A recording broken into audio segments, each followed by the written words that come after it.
Alcohol સંયોજનોનું વર્ગીકરણ એમાં એક હતું હેલોજન હાઇડ્રોક્સિલ સમૂહની સંખ્યાના આધારે. વર્ગીકરણ નંબર 2 છે હાઇડ્રોક્સિલ સમૂહ વાળો કાર્બન જો sp3 સંકૃત હોય તો. ઓકે. અને વર્ગીકરણની ટાઈપ 3 છે ત્રીજો પ્રકાર કે હાઇડ્રોક્સિલ સમૂહ વાળો કાર્બન sp2 સંકરણ ધરાવતો હોય તો. ઓકે. હાઇડ્રોક્સિલ સમૂહ વાળો કાર્બન sp2 સંકરણ ધરાવતો હોય તો. ઓકે. તો બાળકો હાઇડ્રોક્સિલ સમૂહ વાળો કાર્બન sp2 સંકરણ ધરાવે તેનો પહેલો પ્રકાર છે એને કહીશું વિનાઇલિક આલ્કોહોલ. નામ છે વિનાઇલિક આલ્કોહોલ. ઓકે. વિનાઇલિક આલ્કોહોલ કોને કહેવાય? તો બાળકો CH2 double bond CH single bond OH જ્યારે દ્વિબંધ વાળા કાર્બન પર સીધો OH સમૂહ જોડાયેલો હોય તો તેને વિનાઇલિક આલ્કોહોલ તરીકે ઓળખવામાં આવે છે. ઓકે. વિનાઇલિક આલ્કોહોલ એટલે જ્યારે દ્વિબંધ ધરાવતા કાર્બન સાથે સીધો જ OH સમૂહ જોડાયેલો હોય તો તેને વિનાઇલિક આલ્કોહોલ તરીકે ઓળખીશું. શું કહેવાય? વિનાઇલિક આલ્કોહોલ. ઓકે. એ જ રીતે બીજો પ્રકાર છે ફિનોલિક સંયોજનો. ઓકે. ફિનોલિક સંયોજનો એટલે તમે સમજી શકો છો જ્યારે બેન્ઝીન વલય સાથે સીધો OH સમૂહ જોડાયેલો હોય તો આવા સંયોજનોને ફિનોલિક સંયોજનો કહેવામાં આવે છે. ફરીથી બેન્ઝીન વલય સાથે સીધો જો OH સમૂહ જોડાય તો આવા સંયોજનોને ફિનોલિક સંયોજન તરીકે ઓળખવામાં આવે છે. એટલું જ નહીં, ફિનોલિક સંયોજન એના મુખ્ય 3 પેટા પ્રકાર છે. પહેલો પ્રકાર મોનોહાઇડ્રિક ફિનોલ એટલે કે એક જ OH સમૂહ ધરાવતો ફિનોલ. બીજો આવશે ડાયહાઇડ્રિક ફિનોલ. ઓકે. અને ત્રીજો આવશે trihydric phenol. Trihydric phenol. Monohydric phenol, dihydric phenol, trihydric phenol. Monohydric phenol કોને કહેવાય? What is called monohydric phenol? તો જે ફિનોલિક સંયોજનમાં એક જ OH સમૂહ સીધો બેન્ઝીન વલય સાથે જોડાય તો તેને મોનોહાઇડ્રિક ફિનોલ તરીકે ઓળખવામાં આવે છે. બરાબર. એક જ OH સમૂહ બેન્ઝીન વલય સાથે સીધો જોડાય તો એને કહેવાય મોનોહાઇડ્રિક ફિનોલ. જ્યારે બે OH સમૂહ બેન્ઝીન વલય સાથે સીધા જોડાયેલા હોય તો તેને કહેવાય ડાયહાઇડ્રિક ફિનોલ. Dihydric phenol. ઓકે. ચલો એ જ રીતે જો 3 OH સમૂહ બેન્ઝીન વલય સાથે OH સમૂહ બેન્ઝીન વલય સાથે સીધા જોડાયેલા હોય તો પછી એને કહેવાય છે ટ્રાયહાઇડ્રિક ફિનોલ. તો એક જ OH સમૂહ હોય તો મોનોહાઇડ્રિક ફિનોલ, 2 OH સમૂહ હોય ડાયહાઇડ્રિક ફિનોલ, 3 OH સમૂહ હોય ટ્રાયહાઇડ્રિક ફિનોલ. ઓકે. તો આ છે ફિનોલિક સંયોજનો. It is known as phenolic group. તો ક્લાસિફિકેશન ઓફ આલ્કોહોલ અહીંયા પૂરું થાય છે. આલ્કોહોલનું વર્ગીકરણ અહીંયા સમાપ્ત થાય છે. બાળકો આગળ આપણે ઇથરનું વર્ગીકરણ પહેલા જ ગયા લેક્ચરમાં ભણી ગયા છીએ. તો શરૂઆત કરી આપણે વર્ગીકરણથી. હવે ટેક્સ્ટબુકનો નેક્સ્ટ ટોપિક છે એનું નામ છે બાળકો આલ્કોહોલ, ફિનોલ અને ઇથર એનું નામકરણ. Nomenclature of alcohol, phenol and ether. Okay. તો બાળકો આલ્કોહોલ સંયોજનો એનું નામકરણ એની સાથે સાથે સમઘટકતા પણ જોતા જઈશું જેથી અઘરા પ્રશ્નો બી સાથે સાથે સમજી લેવાય. first of all, we are starting IUPAC naming of alcohol. Alcohol નું નામકરણ આપણે શરૂઆત કરીએ. ઓકે, ચલો. આલ્કોહોલના નામકરણમાં બાળકો બંધારણ આવું છે CH3OH. આલ્કોહોલના નામકરણમાં બંધારણ છે CH3OH. ઓકે, ચલો. એક જ કાર્બન છે એટલે ઓરિજિનલ નેમ શું આવશે? મિથેન. આલ્કોહોલના નામકરણમાં બાળકો પ્રત્યય લાગે છે all. All suffix is added after original name. English લેંગ્વેજમાં એટલા માટે નામકરણ કરું છું કારણ કે ઇંગ્લિશના નિયમો અહીંયા લાગુ પડે છે. જેમ કે એક જ કાર્બનનો OH એટલે મૂળ નામ મિથેન, એની પાછળ ઓલ લગાવો તો ઇંગ્લિશ લેંગ્વેજનો નિયમ છે કે બે સ્વર ભેગા થાય, આગલો સ્વર ઉડી જાય તો આગળનો ઈ ઉડી જશે તો IUPAC નામ આવશે methane plus all, methanol. Okay, તો નામ થાય મિથેનોલ, IUPAC નામ. બીજું એક પ્રચલિત નામ છે, એને કહેવાય છે બાળકો મિથાઇલ આલ્કોહોલ. શું નામ છે? Methyl alcohol. ઓકે, ત્રીજું એક નામ પણ છે કાર્બિનોલ પણ કહે છે, લેબોરેટરીનું નામ છે કાર્બિનોલ, ધેટ મીન્સ કાર્બન વાળો આલ્કોહોલ. અને ચોથું એક નામ છે JEE માં એકવાર આવી ગયું, સોરી નીટમાં, એને વુડ સ્પિરિટ નામ આપવામાં આવ્યું હતું. શું નામ હતું? Wood spirit. તો CH3OH, મિથેનોલ, મિથાઇલ આલ્કોહોલ, કાર્બિનોલ અથવા તો wood spirit.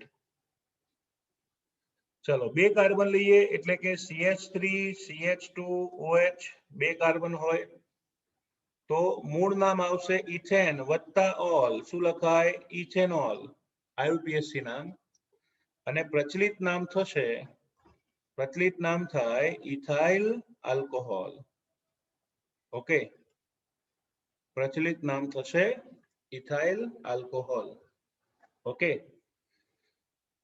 Very good. Now પ્રશ્ન આ રીતે પૂછાય છે, question is asked like this. પ્રશ્ન આવો પૂછાય કે C3H7OH એના શક્ય સમઘટકો કેટલા? C3H7OH એના શક્ય સમઘટકો કેટલા? તો 11માં ભણાયેલું છે, ટોટલ 2 સમઘટક આવે. જોઈને જ ખબર પડે આલ્કોહોલિક સમૂહ લેવાનો છે, બરાબર? હવે 3 કાર્બનમાં પહેલી શક્યતા શું? 1 2 3 OH. બીજી શક્યતા 1 2 3 OH. પહેલા કાર્બન પર OH સમૂહ અને બીજા કાર્બન પર OH સમૂહ. પહેલા કાર્બન પર OH સમૂહ છે તો લખાય CH3 CH2 CH2OH. એને કહેવાય પ્રોપેન વનોલ. ઓકે, અને બીજા કાર્બન પર OH સમૂહ હોય તો પછી એને કહેવાય પ્રોપેન 2ઓલ. પ્રોપેન 2ઓલ. ઓકે, પહેલા કાર્બન પર OH છે તો શું કહીશું? પ્રોપેન વનોલ. બીજા ઉપર OH હોય તો પ્રોપેન 2ઓલ. ઓકે, તો બાળકો આ છે IUPAC નેમ્સ. હવે જો પ્રચલિત નામ લખવા હોય તો તમને 11મું યાદ કરાવો. અમારી બીજી કોઈ શાખા નથી તો એને કહેવાય નોર્મલ પ્રોપાઇલ આલ્કોહોલ. ઓકે, ચલો આને કહીશું આઇસોપ્રોપાઇલ આલ્કોહોલ. આઇસોપ્રોપાઇલ આલ્કોહોલ. આઇસોપ્રોપાઇલ એવું લખો તો દોડે જ છે, પરંતુ યાદ રાખજો OH વાળો કાર્બન 2 સાથે છે એટલે એને દ્વિતીયક એટલે કે સેકન્ડરી પ્રોપાઇલ આલ્કોહોલ પણ કહેવાય. બીજું, આને લખવું કઈ રીતે ખાસ ધ્યાન આપજો. પ્રોપેન વનોલ ઇંગ્લિશમાં લખ્યું પણ ગુજરાતીમાં આ રીતે લખવાનું, પ્રોપેન વનઓલ. માર્ક ગયા તમારા. તમે એનો ઈ ઉડાડ્યો ને પ્રોપેનનો એટલે અહીંયા ડેશ કરવું પડે, તો પ્રોપેન વનઓલ. ચલો, એ જ રીતે અહીંયા લખું તો શું આવશે? પ્રોપેન 2ઓલ. પ્રોપેન 2ઓલ. અન્ડરસ્ટુડ? ઓકે, તો આ રીતે આયુપીએસસી નામકરણમાં સમઘટકો મૂકી છે તો C3H7OH ના સમઘટકો આવશે 2. ચલો નેક્સ્ટ ક્વેશ્ચન એવો પૂછાય કે C4H9OH ના શક્ય સમઘટકો કેટલા? C4H9OH ના શક્ય સમઘટકો કેટલા? તો આ તમે 10મા ચેપ્ટરમાં ભણી ગયા. મેં તમને એક કીધું તો યાદ જ રાખી લેવાનું. 4 કાર્બન હોય ને તો 1 2 3 4 પહેલા ઉપર OH, 1 2 3 4 બીજા ઉપર OH. છેડાના પડોશી કાર્બન પર મિથાઇલ સમૂહ હોય આઈસો વાળું, અને OH વાળો કાર્બન 3 કાર્બન સાથે જોડાય. ઓકે, તો અહીંયા લખીશું બાળકો CH3 CH2 CH2 CH2 OH, એને પ્રોપેન બ્યુટેન વનોલ કહેવાય. CH3 CH2 CH2 CH3 butane 2ol, CH3 CH3 CH3 OH, ફરી પાછું CH3 CH CH2 OH. Total 4 સમઘટકો આવશે. C4H9OH ના 4 સમઘટકો.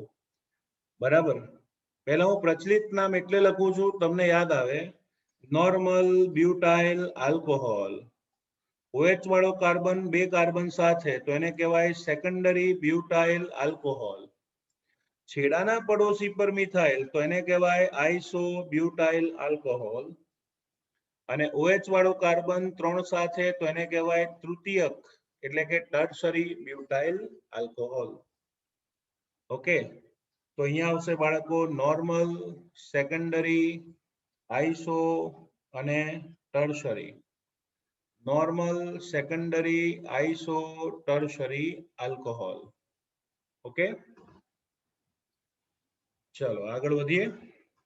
આયુપીએસસી નામકરણમાં બાળકો OH વાળો કાર્બન નંબર 1 છે તો એને કહેવાય બ્યુટેન વનોલ. ગુજરાતીમાં જ લખીશું બ્યુટેન ડેશ વનઓલ. ઓકે, ચલો એ જ રીતે OH વાળો કાર્બન બીજા નંબરના કાર્બન પર છે તો એને કહીશું આપણે બ્યુટેન 2ol, બ્યુટેન 2ol. બરાબર. હવે જુઓ અહીંયા સળંગ શૃંખલા તો નથી પણ તમે જોઈ શકો 3 કાર્બનની શૃંખલા છે, 1 2 અને 3. એમાં પહેલા કાર્બન પર OH સમૂહ છે અને બીજા કાર્બન પર મિથાઇલ. પહેલા ઉપર OH અને બીજા ઉપર મિથાઇલ. એટલા માટે લખીશું પહેલા પર OH બીજા પર મિથાઇલ છે ને તો લખાય 2 મિથાઇલ 3 કાર્બન એટલે પ્રોપેન વનઓલ. સો 2 મિથાઇલ પ્રોપેન વનઓલ આયુપીએસસી નામ. એ જ રીતે અહીંયા બી 3 કાર્બનની ચેઇન, બીજા પર મિથાઇલ બીજા પર OH તો એને કહેવાય 2 methyl propane 2ol, 2 methyl propane 2ol. So this is known as C4H9OH. Okay, શું કહીશું આપણે એને? C4H9OH. ઓકે, તો આ છે 4 માર્ક્સનો 3 માર્ક્સનો પ્રશ્ન છે કે 4 કાર્બનના આલ્કોહોલના સમઘટકો સમજાવો. ઓકે, ચલો એના પછી ઘણા બધા આયુપીએસસી નામકરણ પૂછાઈ શકે છે.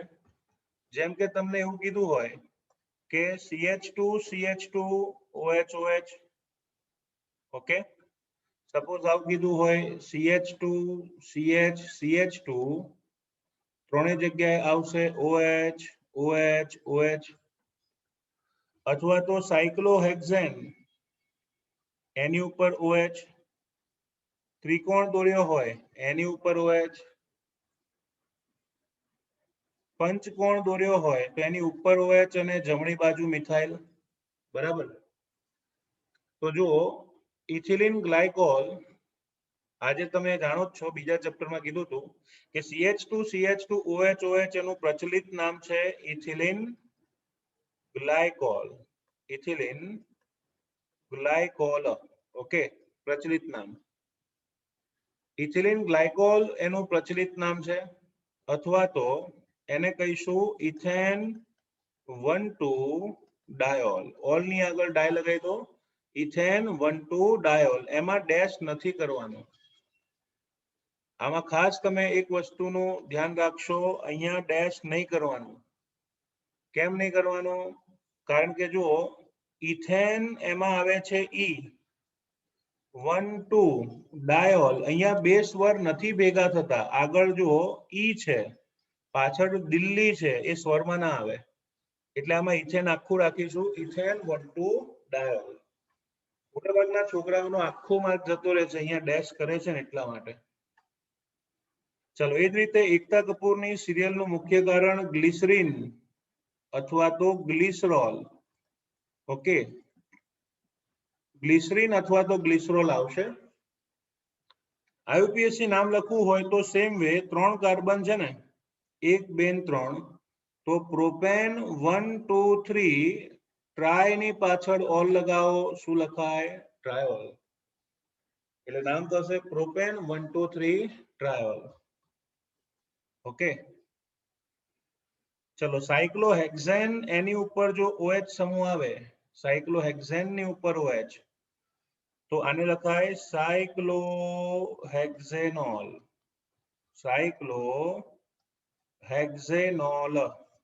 ઓકે, સાયક્લોહેક્ઝેનોલ. ચલો, એ જ રીતે 3 કાર્બન છે, ત્રિકોણ હોવાથી સાયક્લોપ્રોપેન થાય, તો આનું નામ થશે સાયક્લોપ્રોપેનોલ. સાયક્લોપ્રોપેનોલ. ચલો, પંચકોણ હોય તો સાયક્લોપેન્ટેન, એની ઉપર OH છે, સાયક્લોપેન્ટેનોલ. OH વાળો કાર્બન 1 પડોશી 2, તો શું થશે? 2-મિથાઇલ સાયક્લોપેન્ટેનોલ. 2-મિથાઇલ સાયક્લોપેન્ટેનોલ. અન્ડરસ્ટુડ? 2-મિથાઇલ સાયક્લોપેન્ટેનોલ. તો આ રીતે આલ્કોહોલ્સનું આઈયુપીએસસી નામકરણ કરી શકાય. ઓકે, ચલો, આલ્કોહોલનું આઈયુપીએસસી નામકરણ. એના પછી આગળ વધું છું, ફિનોલનું આઈયુપીએસસી નામકરણ. તો ફિનોલિક સંયોજનો એનું આઈયુપીએસસી નામકરણ કરીએ તો સૌથી પહેલો જ સભ્ય છે બેન્ઝીન ઉપર OH. ઓકે, બેન્ઝીન ઉપર OH સમૂહ હોય તો એને લખાય C6H5OH. એનું આઈયુપીએસસી નામ પણ ફિનોલ, સામાન્ય નામ પણ ફિનોલ. બીજું એક નામ છે ઇન્ડસ્ટ્રીમાં, એને કહેવાય છે હાઇડ્રોક્સી બેન્ઝીન. શું નામ છે? Hydroxy benzene. બીજું એક નામ છે બાળકો, એને કહેવાય છે કાર્બોલિક એસિડ. શું નામ છે એનું? કાર્બોલિક એસિડ. તો બેન્ઝીન ઉપર OH સમૂહ, ઓકે, અથવા C6H5OH હોય તો એને કહેવાય ફિનોલ, અથવા તો હાઇડ્રોક્સી બેન્ઝીન, અથવા તો કાર્બોલિક એસિડ. બરાબર, કોઈને બી પૂછજો, નહીં ખ્યાલ હોય. કાર્બોલિક એસિડ એટલે શું? તો બધા ગોખે છે પેલું 10મા વાળું, કાર્બોનિક એસિડ. હવે આ તો NIC છે, નિક છે, આ કાર્બોલિક છે, LIC, life insurance company of India. ચલો, આગળ વધીએ. સાથે સાથે એવો પ્રશ્ન પણ પૂછાય છે, ક્વેશ્ચન ઇઝ ધેટ, બહુ ફેમસ પ્રશ્ન છે એન્ટ્રન્સ એક્ઝામ માટે, કે C7H8O એના શક્ય સમઘટકો કેટલા? C7H8O એના શક્ય સમઘટકો કેટલા હશે? તો બાળકો, C7H8O એના શક્ય સમઘટકો,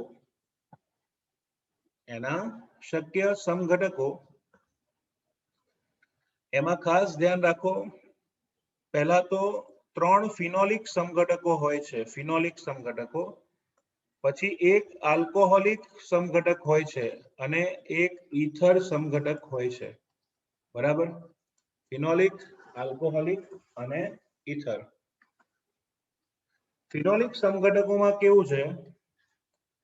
બેન્ઝીન રિંગ, ઓકે, અચ્છા, આ બેન્ઝીન રિંગ ઉપર અહીંયા OH સમૂહ અને પડોશી સ્થાનમાં મિથાઇલ સમૂહ રાખો.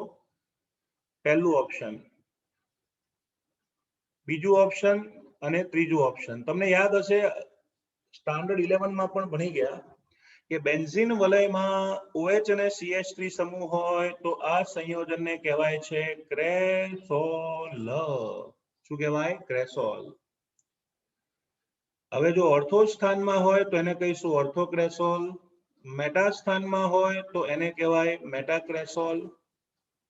અને પેરા સ્થાનમાં હોય તો એને કહેવાય પેરાક્રેસોલ. ઓર્થોક્રેસોલ, મેટાક્રેસોલ અને પેરાક્રેસોલ. બરાબર. ઓર્થોક્રેસોલ, મેટાક્રેસોલ અને પેરાક્રેસોલ. ઓકે, કોમન નામ. પછી બીજો એક સમઘટક છે, તમે ગણજો અહીંયા